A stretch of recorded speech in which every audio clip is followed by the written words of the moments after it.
జీవితంలో రకరకాల సమస్యలతో బాధపడుతున్నారా?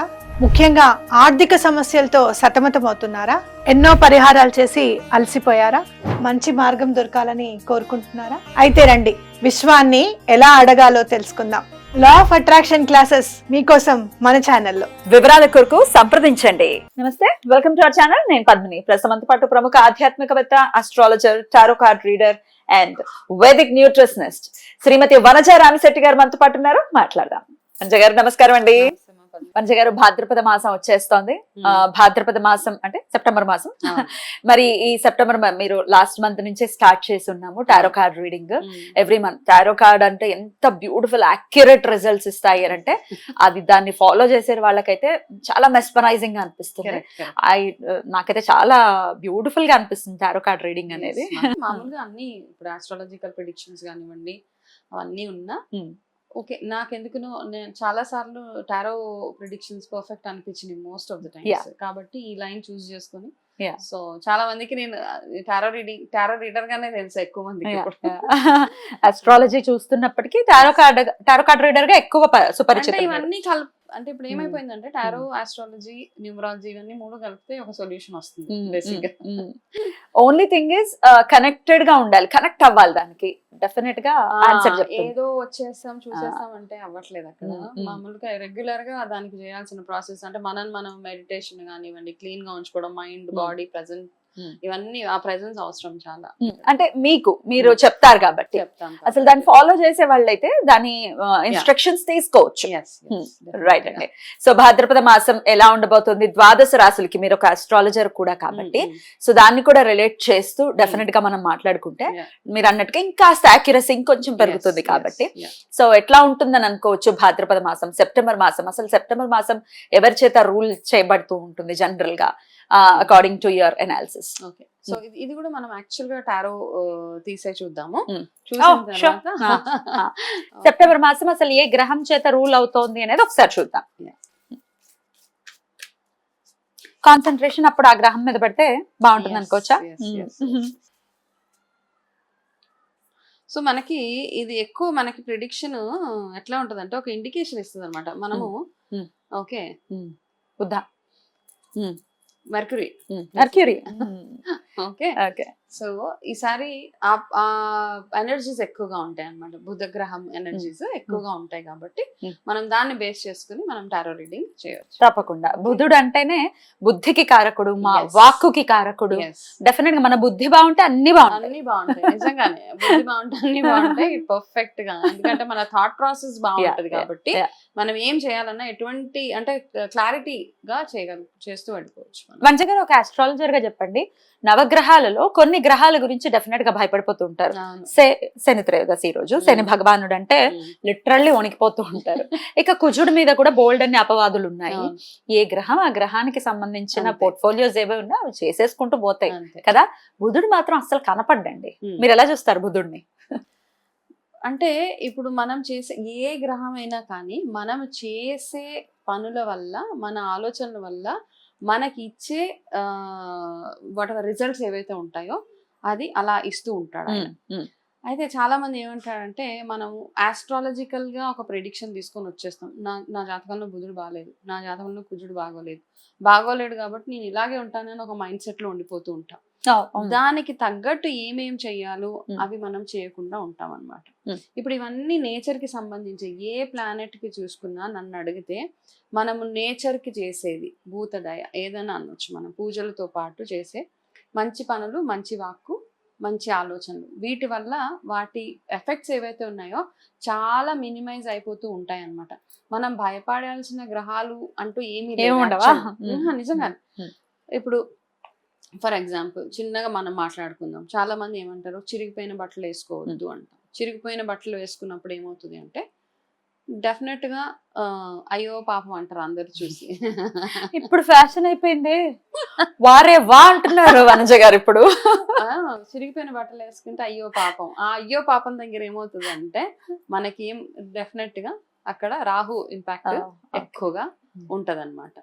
సేమ్ థింగ్ మనం చాలా మందిని చూస్తూ ఉంటే టక్ మామూలుగా డ్రైవింగ్ చేసేటప్పుడు కూడా నార్మల్గా ఎవరు డ్రైవింగ్ వాళ్ళు చేసుకుంటూ ఉంటారు. డ్రైవింగ్ చేసినప్పుడు ఎవరన్నా మీకు అడ్డొచ్చారు, వాళ్ళకి వినబడదు మనం అనేది, కాకపోతే అక్కడ 2-3 బూతులు తిడతాం మనం, వీడు అడ్డొచ్చాడు వాడు అడ్డొచ్చాడు అని.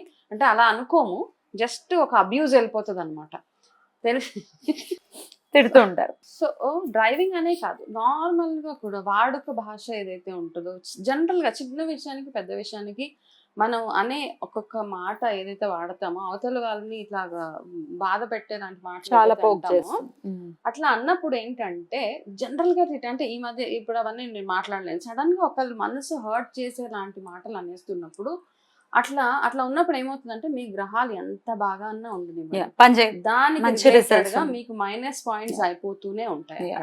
కంట్రోల్ చేసుకోవాలి, అవన్నీ కంట్రోల్ చేసుకోవాలి. అసలు ఈ మాటలకి ప్లే చేసేదే ఈయన బుధుడు, అది బాబు ఈ మంత్ జాగ్రత్తగా ఉండాలి. కాబట్టి కొంచెం మన మాట తీరు ఏదైతే ఉందో ఆ మాట తీరుని మనం కంట్రోల్లో పెట్టుకోవాలన్నమాట. మీరు ఎన్ని మాటలు అంటూ ఉంటారో మీకున్న బుధుడు యొక్క పవర్ ఏదైతే ఉంటుందో అది అలా అలా అలా మైనస్ అయిపోతూ ఉంటుంది. సేమ్ థింగ్ మీరు ఇంట్లో వేసుకునే బట్టల దగ్గర నుంచి మీరు వాడుకునే చింకి బట్టలు, విరిగిపోయిన సామాన్, ఇవన్నిటిని ఎక్కువగా వాడుతుంటే శని రాహు కేతు గ్రహాలు మైనస్ అయిపోతూ ఉంటాయి మనకి. ఓకే, జనరల్ గా ఏ గ్రహం వచ్చి మనకి బ్యాడ్ చేసేదండి, మనం చేసే మంచి కార్యక్రమాలు ప్రతిరోజు చేసే ఆరాధన. మరి ఇక తులారాశి వారికి ఎలా ఉండబోతుందండి ఈ భాద్రపద మాసం? తప్పకుండా.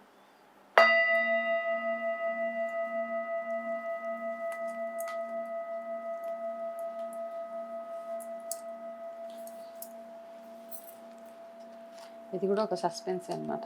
డెఫినెట్లీ.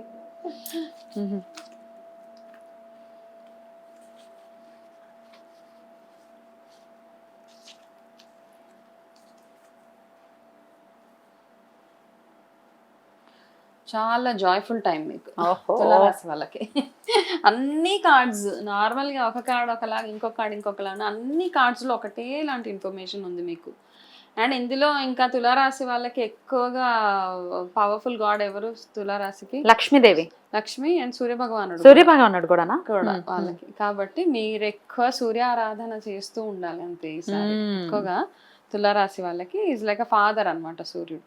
సో అది ఎక్కువగా చేస్తూ, అండ్ మీరు ఏది అనుకున్నా కానీ ఈ మంత్లో మంచి హ్యాపీ టైమ్స్ అంటాం కదా, పిల్లల వల్ల ఎక్కువ సంతోషం కలుగుతుంది మీ అందరికీ. ఎవరైతే ఉన్నారో మ్యారీడ్ ఆల్రెడీ పిల్లలు ఉన్నారు, వాళ్ళ ఎడ్యుకేషన్ పరంగా వాళ్ళ జాబ్స్ పరంగా మీ పిల్లల నుంచి మీరు గుడ్ న్యూసెస్ వినబోయే మంత్ అన్నమాట ఇదంతా. అండ్ ఒక పీస్ఫుల్ అట్మాస్ఫియర్ అంటాం కదా, మంచి మైండ్ అంతా చాలా ప్రశాంతంగా ఉంది అని. సో అట్లాంటి టైము ఈ భాద్రపద మాసంలో మాత్రం ఉంది మీకు. సో ఇయర్లీ ప్రెడిక్షన్స్ ఎట్లా ఉన్నా, కాకపోతే ఈ మంత్ మాత్రం మీకు చాలా మంచి పాజిటివ్ ఆరా, పాజిటివిటీ తోటి చాలా బాగుంది. అండ్ మీ ఎనర్జీ లెవెల్స్ కూడా చాలా హైగా ఉంటాయి. అంటే మీరు ఎంత పని చేసినా కాస్త అలసిపోకుండా ఇంకా చెయ్యాలి అని, అంటే మీరు చేసే ప్రతి పనిలో సక్సెస్ చూస్తున్నప్పుడు మనకు ఆటోమేటిక్గా ఎనర్జీ లెవెల్స్ బాగుంటాయి అన్నమాట. ఏదైనా ఒక పని చేసి దాంట్లో మీకు మంచి ఇన్కమ్ వచ్చినా, నలుగురు మెచ్చుకున్నా, మీ ఆఫీస్లో అప్రిసియేషన్స్ వచ్చినా, మీ బిజినెస్లో డబుల్ ఇన్కమ్ వచ్చినప్పుడు ఇంకా చెయ్యాలనే ఒక తాపత్రయం అవన్నీ ఉంటాయి. కాబట్టి ఈ మంత్ తులారాశి వాళ్ళకి చాలా బాగుంటుంది. అదేవిధంగా ఎక్కువగా సూర్యారాధన చేయండి. బోన్స్కి రిలేటెడ్గా చిన్న ఇబ్బంది ఏదైనా రావచ్చు మీకు, అంటే కాస్త కీళ్ళ నొప్పులు అలాంటివి వచ్చే ఛాన్సెస్ కొంచెం ఉన్నాయి. కాబట్టి కాస్త కేర్ఫుల్గా, కాస్త జాగ్రత్త తీసుకోండి. అంటే కాల్షియం డెఫిషియన్సీస్ అట్లాంటివి ఉండే ఛాన్సెస్ ఉన్నాయి. ఆ కాల్షియం డెఫిషియన్సీ అవ్వకుండా హోమ్ రెమెడీస్ ఫస్ట్ ఎప్పుడైనా కానీ మనం ఇంట్లో ఏం చేయొచ్చు చూడాలి. ఎక్కువగా నువ్వులు అలాంటి పదార్థాలు, కాల్షియం రిచ్ ఫుడ్, పాలకూర అట్లాంటివి తింటూ, మునగాకు, పాలకూర, నువ్వులు ఎవరికైతే పడతాయో ఇవన్నీ వాళ్ళు చక్కగా తింటూ సూర్యారాధన ఎక్కువగా చేసుకుంటూ ఉంటే, అండ్ సూర్యుడికి ఆరాధన చేసినప్పుడు చాలా సింపుల్ అండి. ఆదివారాలు కాస్త నాన్ వెజ్ అలాంటివి మానేసి సూర్యుడికి ఆరాధన చేయడం. ఒక రాగి పాత్రలో కాస్త నీళ్ళు తీసుకొని అందులో కాస్త బెల్లం వేసి, ఎర్రటి మందారం అలా వేసి సూర్యుడి ఆరాధన చేస్తూ సూర్యుడికి ఆర్ఘ్యం వదిలితే మీ హెల్త్ కూడా ఇంప్రూవ్ అవుతుంది అక్కడ. బ్యూటిఫుల్. ఇక ఈ సంధ్యావందనం చేసే అది ఉంది అని అనుకుంటే ఖచ్చితంగా అది వదలకుండా కూడా చేసుకోవాలి. ఇంకొంచెం బెటర్ రిజల్ట్స్. రైట్ అండి, అద్భుతంగా తెలియజేశారు. ఇక మనసులో ఒక కోరిక కోరుకోండి. వినాయకుడి గణేష కార్డ్స్ ఏమి మీకు కోరికను తీరుతుందో లేదో ఇప్పుడు చెప్తారు. అనుకున్నారా కోరిక? అనుకోండి, కొంచెం ఒక 5 seconds ఇద్దాం. ఏం కోరుకోండి.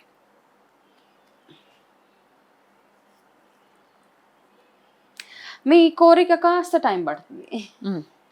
అయితే ఆ కోరిక కాస్త టైం పడుతుంది. అలా అని నా కోరిక తీరదు, ఇంకా నేను వదిలేసుకుంటున్నాను, నా లైఫ్ ఇంతే అని మాత్రం అనుకోవద్దు. ఓకే, కొంచెం సేపు ఆ థాట్ ఏదైతే ఉందో దాన్ని పక్కన పెట్టండి అంతే. కొన్ని రోజులు అవే టైం వచ్చినప్పుడు అది అయిపోతూ ఉంటుంది. అవే టైం కూడా చాలా వెరీ షార్ట్ అనమాట. ఆ కోరిక ఏదైనా అవ్వచ్చు, కాకపోతే మీ మనసులో ఉన్న కోరిక కొంచెం కష్టమైంది కాబట్టి కాస్త టైం పడుతుంది. అది ఈజీ టాస్క్ కాదు, కొంచెం కష్టమైన పని. మీరు నలుగురిని ఒప్పించుకోవడానికి కాస్త టైం పడుతుంది కాబట్టి జస్ట్ వెయిట్ అన్నమాట. ఇది వెయిట్ కార్డ్.